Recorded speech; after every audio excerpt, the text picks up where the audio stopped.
Despite her tiredness, the mother touched the floral summer dress fabric. Besides being pretty, it was also fashionable.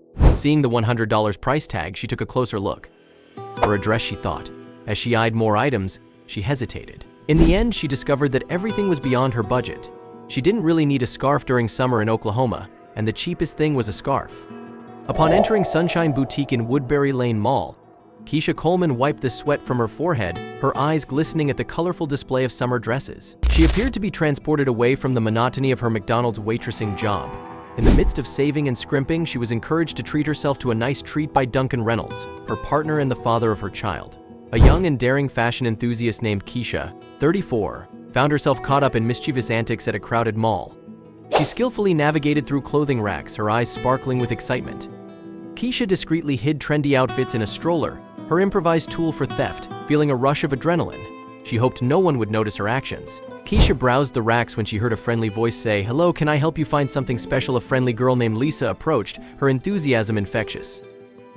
Seeing the price tags, Keisha hesitated a moment, but Lisa reassured her, "Don't worry, they have great deals today." She glanced at Keisha's blouse. In response to the stranger's kindness, Keisha began to choose a few items. Lisa quickly understood Keisha's struggles and dreams during their conversation. Keisha, showing both weariness and resilience, revealed that she is a waitress and Duncan is a shoe salesman. Keisha overheard Lisa and another employee talking in a hushed tone as she walked towards the fitting rooms. "We need to make today special for her, she deserves it."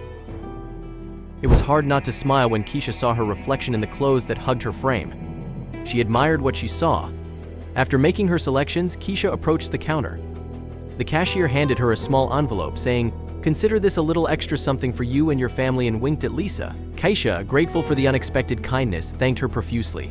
With her limited budget, she purchased a pair of versatile black trousers, quickly paid $90, and left. Keisha clutched the mysterious envelope in her shopping bags as she exited Sunshine Boutique. Duncan, anxiously waiting, raised an eyebrow as he examined the bags. Keisha, grinning, teasingly revealed her new outfit and exclaimed, "You won't believe what happened in there." However, she kept how she acquired it a secret. Homemade dinner and laughter filled their tiny apartment that night as Keisha and Duncan celebrated their windfall. Days passed and life resumed its routine. The envelope Lisa gave Keisha remained unopened, a symbol of hope in their modest home. However, as the month wore on, financial strains returned. One evening, Keisha stared at the empty refrigerator, her mind racing. Duncan approached, sensing her distress. "What's wrong, Keisha?" She didn't want to complain about the same problems again. She hesitated before finally opening the envelope. Inside, a note read, "For those tough times. You're stronger than you think." Beside the note was a $50 gift card for groceries.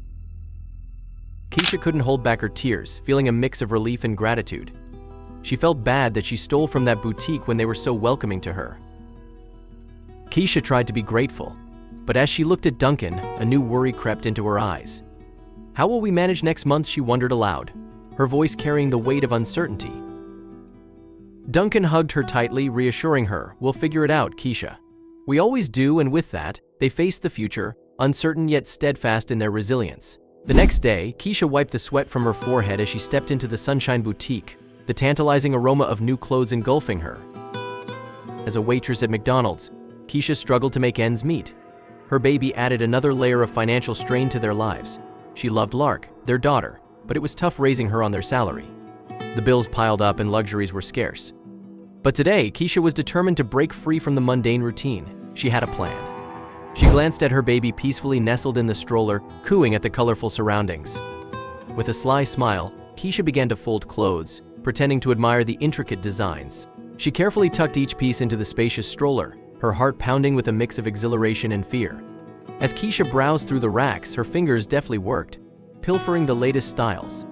The excitement of acquiring something beyond her means pulsed through her veins.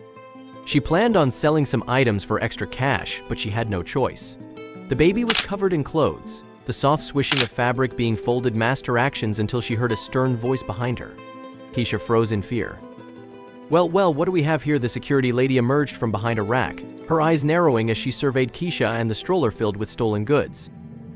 Keisha's heart skipped a beat, her eyes widening with panic.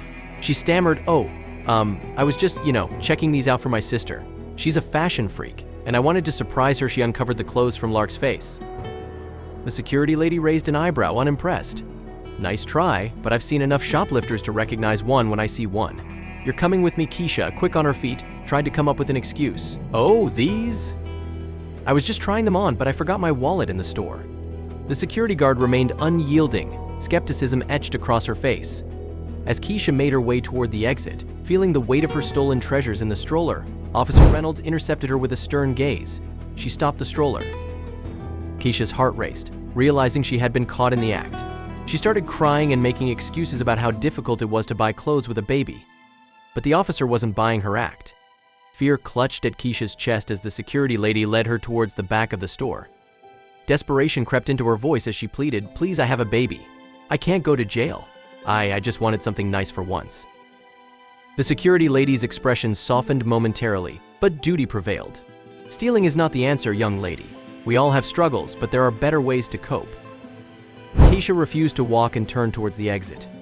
With a furrowed brow, Officer Reynolds confronted her. "You're not going anywhere, young lady."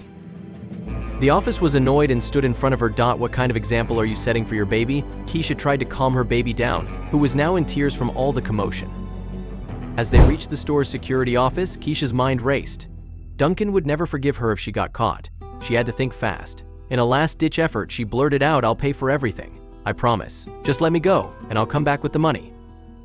The security lady hesitated, torn between compassion and her job. Finally, she sighed and said, "You have one chance. Make it right. And don't ever let me catch you here again." "But I still have to call the manager," she shrugged. Keisha's mind raced as she attempted to defend herself further. "I swear I was planning to pay. I just needed to see how they looked outside the store first." Officer Reynolds, unimpressed, retorted, "Trying to pull a fast one, huh? Let's settle this in the mall jail." She called the manager, who was on his way with more security guards. As they stood in the security office, Keisha's mind churned with escape plans. The mall jail, a small room filled with uncomfortable chairs and bare walls, awaited her. Keisha knew she had to act quickly if she wanted to escape the clutches of justice. With a burst of courage, she attempted a diversion. "Look over there," she exclaimed, pointing to a non-existent commotion. Officer Reynolds momentarily glanced away, providing Keisha with a split-second opportunity. Seizing the moment, Keisha bolted towards the exit, stroller in tow. The sound of her hurried footsteps echoed through the mall as she skillfully dodged shoppers and kiosks. Officer Reynolds, realizing the ruse too late, gave chase, her authoritative voice demanding Keisha to stop. She took baby Lark out of the stroller and ran.